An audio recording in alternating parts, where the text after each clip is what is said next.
ஜோதி ரகசியங்கள் நேயர்கள் அனைவருக்கும் வணக்கம். நான் தான் வேஸ்ட் பரத் பேசுகிறேன். நம்ம வந்து இந்த 249 KP ஓராரி பிரசனம் அப்படின்ற ஒரு தலைப்பில் பிரசனம் சார்ந்த விஷயங்கள் எண்ணற்ற விஷயங்கள் என்பது போட்டிருக்கோம். அதில் இன்னும் அடுத்த கட்ட விஷயமாக ஒருவருக்கு குழப்பமான ஒரு நிலை வரும்போது அந்த டைமில் வந்து என்ன முடிவு எடுத்தால் அது நல்ல முடிவாக இருக்கும் அப்படின்ற ஒரு விஷயத்தை KP 249 ஓராரி பிரசனம் மூலமாக எப்படி பார்ப்பது அப்படின்ற ஒரு தலைப்பை மையமாக வைத்தான் நான் பார்க்க போகிறோம். குழப்பமான நிலை அப்படின்னு சொல்லி பார்த்தீங்கன்னா இரண்டாம் கட்டமான நிலை அப்படின்ற ஒரு புரிதலாம் ஏற்படுத்திக்க வேண்டியது இருக்கும். அதாவது எல்லா மனிதருடைய வாழ்க்கையில் வந்து பார்த்தீங்கன்னா ஏதோ ஒரு நேரத்தில் ஒரு குழப்பமான நிலை என்பது அந்த இக்கட்டான சூழ்நிலை என்பது வரும். என்ன ஒரு முடிவெடுக்க முடியாத ஒரு சூழ்நிலை என்பது நிச்சயமாக வரும். அப்படிப்பட்ட சூழ்நிலையில் என்ன முடிவெடுத்தால் நல்லா இருக்கும் அப்படின்ற ஒரு டவுட் என்பது அவங்களுக்கே இருக்கும். யார்கிட்ட கேட்கலாம், இல்லை நம்மளே முடிவு எடுத்துக்கலாமா, எது நல்ல முடிவாக இருக்குமா அப்படின்ற ஒரு சூழ்நிலை அப்படின்ற விஷயம் என்பது இருக்கும். அந்த டைமில் வந்து பார்த்தீங்கன்னா எது நல்ல முடிவாக இருக்கும் அப்படின்ற சூழ்நிலை இந்த KP 249 ஓராரி பிரசனம் மூலமாக நம்ம வந்து அந்த ஒரு முடிவு எடுக்கும்போது சிறப்பான ஒரு அமைப்புகள் என்பது இருக்குது, நம்ம நடைமுறையில் பார்த்து கொண்டு வரோம். அது இதற்காக நம்ம சொல்கிறோம் அப்படின்னு சொல்லி பார்த்தீங்கன்னா இந்த KP 249 ஓராரி பிரசனம் என்பது துல்லியமான ஒரு பலன்களை தரக்கூடிய ஒரு விஷயம். மற்ற பிரசன முறைகளோட இந்த KP 249 பிரசனம் என்பது முதல் நிலை எதனால் வைக்குது அப்படின்னு சொல்லி பார்த்தீங்கன்னா துல்லியத்தை நம்ம எடுத்துக்கொள்ளலாம். கால நிர்ணயத்தை பண்ண முடியும். அதாவது தசாபுத்தி மாரி கரெக்டாக எப்படி ஜாதகத்தில் தசாபுத்தி பார்த்து பலன்கள் சொல்கிறோமோ அதே போல் இந்த KP 249 ஓராரி பிரசனத்துலேயும் வந்து பார்த்தீங்கன்னா அந்த டைமிங்கை ஒரு விஷயம் நடக்கும்னா எப்போ நடக்கும் அப்படின்ற விஷயத்தை தசாபுத்தி மூலமாக பலன்களை துல்லியமாக எடுத்து நம்ம சொல்லலாம். அது வந்து சரியான ஒரு பதிலாகவும் இருக்கும் அப்படின்னு நம்ம எடுத்துக்கலாம். ஏன்னா ஒரு பிரச்சனை கேட்க போறீங்கன்னா மற்ற பிரச்சனை முறைகளில் யார் பிரச்சனை போடுறாங்களோ அவங்க தான் எல்லா விஷயங்களும் பண்ணுவாங்க. ஆனால் நம்ம KP 249 பிரச்சனத்தில் வந்து பார்த்தீங்கன்னா அதாவது ஜாதகர்கிட்ட அந்த ஆரோட எண் என்பது கேட்போம். 1லேருந்து 249 அப்படின்னு ஒரு நம்பர் நம்ம கேட்போம். அந்த ஒரு நம்பர் அவங்க கேள்வி ஞாபகம் வச்சு ஒரு நம்பர் சொல்லுவாங்க. அந்த நம்பர் அடிப்படையாக வைத்து ஒரு பிரச்சனை ஜாதகம் என்பது கணிக்கப்படும். அது லக்னம் என்பது அவர் கேட்கக்கூடிய கேள்விக்கான விடையை என்பது சொல்லும். சந்திரன் என்பது தசாபுத்தியை வச்சு அந்த எப்போது அந்த நிகழ்வு நடக்கும் அப்படின்ற விஷயத்தை துல்லியமாக நம்மளால் சொல்ல முடியும். இந்த KP 249 பிரச்சனம் ஜாதகம் இல்லாதவங்களுக்கும் ஜாதகம் சொல்லலாம், ஜாதகம் இருக்கிறவங்களுக்கும் வந்து பார்த்தீங்கன்னா பார்த்துக்கலாம். இந்த தனிப்பட்ட முறையில் குறிப்பிட்ட கேள்விகளுக்கும் பலன் தரக்கூடிய விதமாக எல்லா விஷயத்திலையும் வந்து பார்த்தீங்கன்னா அற்புதமான ஒரு பலன்களை தரக்கூடிய ஒரு பிரசனம் என்பது KP 249 ஓராரி பிரசனம். இப்போ இந்த விஷயத்துல வந்து பார்த்தீங்கன்னா இப்போ நம்ம இந்த டாபிக் நம்ம வந்துடலாம். அதாவது குழப்பமான ஒரு மனோநிலையில் என்ன முடிவு எடுக்கலாம், அது வந்து KP 249 மூலமாக நம்ம வந்து எப்படி பார்த்தோன்னா அந்த சுச்சுவேஷனில் என்ன முடிவு எடுத்தால் சிறப்பாக இருக்கும் அப்படின்ற விஷயத்தை இது இந்த பிரசனத்து மூலம் பார்க்க போகிறோம். இப்போ எக்ஸாம்பிளுக்கு வந்து பார்த்தீங்கன்னா இப்போ வந்து அதாவது ஒருத்தர் வந்து ஒரு வேலையில் இருக்காருன்னு வச்சுங்க, நல்ல ஒரு குட் சேலரி கொண்ட ஒரு பொசிஷன் தான் இருக்கிறாரு. ஆனால் இதோட பெட்டர் ஆப்பர்ச்சுனிட்டி கொண்ட பெட்டர் ஒரு சேலரி மற்ற விஷயங்கள் கொண்ட ஒரு ஆப்பர்ச்சுனிட்டி என்பது அவருக்கு வருது, வேறு கம்பெனின்னு வருது. அப்போ ஒரு டவுட் என்பது இருக்கும். அவர் வந்து ஒரு குழப்பமான ஒரு மனநிலை வரக்கூடிய சுச்சுவேஷன் என்பது இருக்கும். நடைமுறை எவ்வளோ பேர் நம்ம பார்த்துட்ருக்கோம். நம்மகிட்ட கேட்பாங்க, என்ன கேட்பாங்கன்னா இப்போ நல்ல பொசிஷனில் தான் இருக்கிறேன், இன்னொரு ஆப்பர்ச்சுனிட்டி என்பது வருது, இதோட பெட்டராக இருக்கக்கூடிய சூழ்நிலை என்பது இருக்குது, அங்கே போகலாமா, நல்லா இருக்குமா, இல்லை இங்கே இருந்தால் நல்லா இருக்குமா அப்படின்ற ஒரு சுச்சுவேஷன் என்பது டவுட் என்பது அவங்களுக்கு இருக்கும். அப்போ அந்த டைமில் அவங்களுக்கு ஒரு நம்பர் என்பது கேட்போம். 1 to 249 ஒரு நம்பர் சொல்லுங்கள், கேள்வி ஞாபகம் வச்சுன்னு சொல்லுவோம். அவங்க நம்பர் சொல்லுவாங்க. அதன் அடிப்படையில் வந்து லக்னம் என்பது அவங்க கேட்கக்கூடிய கேள்விக்கான விடை என்பது சொல்லும். அப்போ அந்த குறிப்பிட்ட கம்பெனி ஆப்பர்ச்சுனிட்டியை நம்ம கிராப் பண்ணிக்கலாமா அப்படின்ற ஒரு கேள்வி ஞாபகம் வச்சு நம்பர் சொன்னாங்கன்னா லக்னம் 2, 4, 6, 10 தொடர்பு வந்துச்சுன்னா நிச்சயமாக பண்ணலாம் அப்படின்ற ஒரு விஷயத்தை ஊர்ஜிதமாக சொல்லிடலாம். ஏன்னா அந்த பாவ தொடர்புகள் வந்துச்சுன்னா அந்த புதியதாக வந்து அந்த ஆப்பர்ச்சுனிட்டி அவங்க எடுத்துக்கிட்டாங்கன்னா பெருக்கத்தோட பல நல்ல ஒரு அமைப்புகள் என்பது ஆட்டோமேட்டிக்காக வந்துடும். இதுவே 5, 9, 8, 12 தொடர்பு கொண்ட ஒரு அமைப்புகள் லக்னம் அவங்க காட்டிச்சுன்னு வச்சுங்க, அது நிச்சயமாக எடுக்கக்கூடாது அப்படின்ற ஒரு தீர்க்கமான முடியை நம்ம சொல்லிடலாம். இது வந்து வேலை சம்பந்தப்பட்ட வகை அப்படின்ற அமைப்பில் எடுத்துங்களேன். இதுவே ஆரோக்கியம் சம்பந்தப்பட்ட ஒரு இக்கட்டான சூழ்நிலையிலும் வரும். அதாவது ஏதாவது உடல்நிலை ஆரோக்கிய சீர்கேடுகள் என்பது ஒருத்தருக்கு ஏற்பட்டிருக்கும். டாக்டர் சொல்லுவார் சர்ஜரி கன்ஃபார்மாக பண்ணணும் அந்த அமைப்பில் சொல்லுவார். ஆனால் ரிஸ்க் இருக்குது, ஆனால் பண்ணால் சரியாயிடும் அப்படின்ற ஒரு விஷயத்தில் சொல்லுவார்.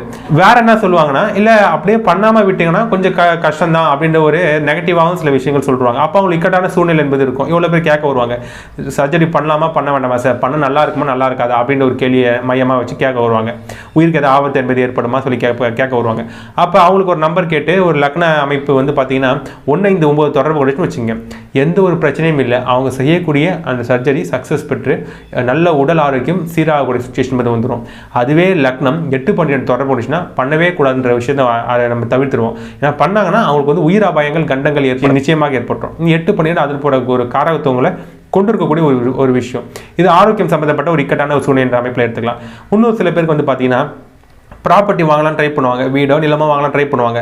அவங்களுக்கு ஒரு டவுட் என்பது இருக்கும், இது நல்ல ப்ராப்பர்ட்டியா இல்லை வில்லங்கமான சொத்தா அப்படின்ற ஒரு டவுட் என்பது இருக்கும். இன்னும் சில பேர் நல்லா சொல்லியிருப்பாங்க, சில பேர் வந்து இதுக்கு நேர்மறாக சொல்லியிருப்பாங்க. ஆனால் அவங்களுக்கு ஒரு சந்தேகம் என்பது இருக்கும். அந்த டைம்லேயும் அவங்க நம்ம பிரச்சனை கேட்க வருவாங்க. அந்த டைமில் ஒரு நம்பர் கேட்டு ஒரு KP 249 ஓராரி பிரச்சனை போடுவோம்.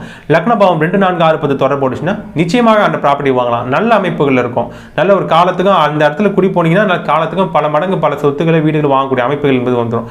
2, 4, 6, 10 லக்னபாவம் தொடர்பு போட்டுச்சுன்னா இது போன்ற ஒரு ஆலோசனை நம்ம கொடுப்போம். இதுவே லக்ன பாவம் வந்து பார்த்தீங்கன்னா 3, 7, 11 தொடர்பு கொண்டுச்சு, இல்லை வந்து 8, 12 தொடர்பு கொண்டுச்சுன்னு வச்சு பார்த்தீங்கன்னா இது வந்து சரியில்லாத ஒரு அமைப்பு. 3, 7, 11ஆம் பாவம் என்பது வீடு நிலத்தை குறிக்கக்கூடிய 4ஆம் பாவத்துக்கு 8, 12 வந்துடும், 4, 8, 12 வந்துடும். ஆனால் இது வந்து கெட்ட விளைவுகளை என்பது ஏற்படுத்தும். அப்போ இது நம்ம தவிர்த்துருவோம், அது வேண்டாம், அது வாங்க தேவையில்ல அப்படின்ற ஒரு அமைப்பில் சொல்லிடுவோம். இது வந்து ப்ராப்பர்ட்டி சொத்து பத்து வாங்கக்கூடிய ஒரு சூழ்நிலையில் வரக்கூடிய ஒரு இக்கட்டான ஒரு மனநிலை. இதுவே வந்து பார்த்தீங்கன்னா படிப்பு சார்ந்த வகையிலே ஒரு டவுட் என்பது வந்துடும். இப்போ 10th முடிச்சுட்டு ஒரு கோர்ஸ் எடுக்கணும்னு சொல்லி பார்த்தீங்கன்னு வச்சுங்க, கம்ப்யூட்டர் சயின்ஸ் எடுக்கலாமா இல்லை வந்து பயாலஜி எடுக்கலாமா அப்படின்ற ஒரு டவுட் இருக்குது சார். எது எடுத்தால் லைஃப் நல்லா இருக்கும் பையனுக்கு பொண்ணுக்கு அப்படின்ற ஒரு கேள்வி மையமாக வச்சு கேட்க வருவாங்க. அப்போ அந்த டைமில் அந்த குறிப்பிட்ட சப்ஜெக்டை மையமாக ஒரு ஞாபகம் வச்சு சொல்லி ஒரு கம்ப்யூட்டர் சயின்ஸ் நல்லா இருக்குமா பயாலஜி நல்லா இருக்குமா அப்படின்ற ஒரு கேள்வி மையமாக வச்சு தனிப்பட்ட ஒன்று தனித்தனியாக 2 பிரசனம் என்பது எடுப்போம். அப்போ லக்ன பாவம் வந்து பார்த்தீங்கன்னா 6ஆம் பாவம் தொடர்பு கொண்டு அமைப்பில் இருந்துச்சுன்னா அவங்க வந்து பயாலஜி எடுத்துக்கலாம், சிறப்பாக இருக்கும். இதுவே வந்து பார்த்தீங்கன்னா 4ஆம் பாவம் தொடர்பு கொண்டுச்சுன்னா அவங்க வந்து கம்ப்யூட்டர் சயின்ஸ் எடுத்துக்கலாம், நல்ல அமைப்பில் இருக்குன்னு சொல்லி இப்படிப்பட்ட ஒரு பதில் என்பது நம்ம கொடுப்போம். இதுவே ஒரு பிஸ்னஸ் ஸ்டார்ட் பண்ண போகிறான்னு வச்சுங்க, அதில் இன்வெஸ்ட் பண்ண போவாங்க, அதில் ஏதாவது கடன் வாங்கி இன்வெஸ்ட் பண்ணக்கூடிய சுச்சுவேஷன் என்பது இருக்கும். கடன் வாங்கி இன்வெஸ்ட் பண்ண போகிறேன் சார், பண்ணால் நல்லா இருக்குமா, நல்ல ஒரு ப்ராஃபிட் தரக்கூடிய அமைப்பில் இருக்குமா, இல்லை வந்து ஏதாவது லாஸ் என்பது ஏற்பட்டுருமா அப்படி டவுட் என்பது இருக்குது அப்படின்னு ஒரு டவுட்டுக்கு என்பது வருவாங்க. அப்போ அதே போல் ஒரு பிரச்சனை போடுவோம். லக்ன பாவம் வந்து 2, 4, 6, 10 தொடர்பு நல்லா அற்புதமாக இருக்கும், நல்ல அமைப்பில் என்பது அந்த பிஸ்னஸ் என்பது இருக்கும். அதுவே 8, 12 தொடர்பு பண்ணவே கூடாது. இது வந்து பண்ணாங்கன்னா ஒன்று நஷ்டம் அடைஞ்சிடும், இல்லை வந்து ஸ்டார்ட் பண்ணிட்டு 6 மாதம் 1 வருஷத்துல மூடக்கூடிய சுச்சுவேஷன் இது குத்துரும், இல்லை வந்து பிரச்சனை மாட்டிப்பாங்க, வாங்கின கடன் அடைக்க முடியாமல் பிரச்சனை என்பது மாட்டிப்பாங்க. ஆனால் ரொம்ப கவனமாக இருக்கணும். இது வந்து கடன் சார்ந்த ஒரு பிஸ்னஸ் சார்ந்த ஒரு விஷயங்கள் ஆட்டோமேட்டிக்காக வந்துடும். இதுவே திருமணம் சார்ந்த ஒரு டவுட் என்பது இருக்கும். ஒரு 2 வாரம் நல்லா இருக்குன்னு சொல்லியிருப்பாங்க, இந்த 2த்துல எது தேர்ந்தெடுக்கலாம் அப்படின்னு டவுட் என்பது இருக்கும். ஒவ்வொரு வருணுக்கும் தனிப்பட்ட முறையில் ஒரு பிரச்சனை போட்டு லக்ன பாவகம் 3, 7, 11 தொடர்பு கொண்டு இருக்கா, 1, 5 தொடர்பு கொண்டு இருக்கா அமைப்பில் இருந்துச்சுன்னா ஓகே, எந்த வருணுக்கு தொடர்பு கொண்டுச்சுன்னா ஓகே. இது 8, 12 இது போன்ற 6, 8, 12 2, 6, 10 இது போன்ற அமைப்பில் தொடர்பு கொண்டு வச்சுங்க, அது வேண்டான்ற அமைப்பில் சொல்லிடுவோம். அதுக்கு மீறி அந்த வரன் எடுத்தாங்கன்னா அது ப்ராப்ளம் என்பது கொடுத்துரும் அப்படின்ற விஷயம் புரிஞ்சிக்க வேண்டியது இருக்கும்.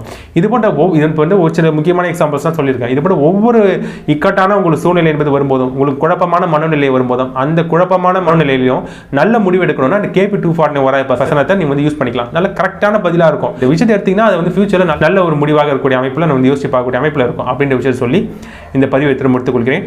மேலும் உங்களுக்கு வந்து ஜாதகம் பார்க்கணும், நியூமராலஜி சம்பந்தப்பட்ட கன்சல்டேஷன், வாஸ்து சார்ந்த கன்சல்டேஷன், அதாவது நியூமராலஜினா குழந்தைக்கு பேர் வைக்கிறது, பிஸ்னஸுக்கு பேர் வைக்கிறது, எதுவாக இருந்தாலும் தொடர்பு கொண்டு பேசலாம். அந்த கான்டாக்ட் மற்றும் வாட்ஸ்அப் நம்பர் இந்த வீடியோலையும் கீழே டிஸ்கிரிப்ஷன் கொடுத்துருக்காங்க. அதன் மூலமாக என்ன அணுகுனீங்கன்னா உங்களுக்கு தகுந்த ஆலோசனை வழங்கப்படும். மேலும் ப்ரீவியஸ் வீடியோஸ்லாம் போய் பாருங்கள், பல முக்கியமான வீடியோஸ்லாம் போட்டிருக்கோம். வேலை சம்பந்தமாக, தொழில் சார்ந்த விஷயம், பொருளாதாரம் சார்ந்த விஷயம், குழந்தை திருமணம் சார்ந்த விஷயம், பல விஷயங்கள் போட்டிருக்கோம். எல்லாமே வந்து ஆஸ்ட்ரோ பரத் அப்படின்ற பிளேலிஸ்ட்டில் இருக்குது. அந்த பிளேலிஸ்ட் லிங்க் இந்த வீடியோ டிஸ்கிரிப்ஷனில் கீழே கொடுத்துருப்போம். அதன் மூலமாக போய் ப்ரீவியஸ் வீடியோஸ்லாம் போய் பாருங்கள். மேலும் இந்த வீடியோ உங்களுக்கு பிடிச்சதுன்னா லைக் பண்ணுங்கள், உங்களுக்கான சந்தேகங்களை கமெண்ட் பண்ணுங்கள். இப்போது உங்களது விடைபெறுகிறேன். உங்களின் ஆஸ்ட்ரோ பரத். நன்றி, வணக்கம்.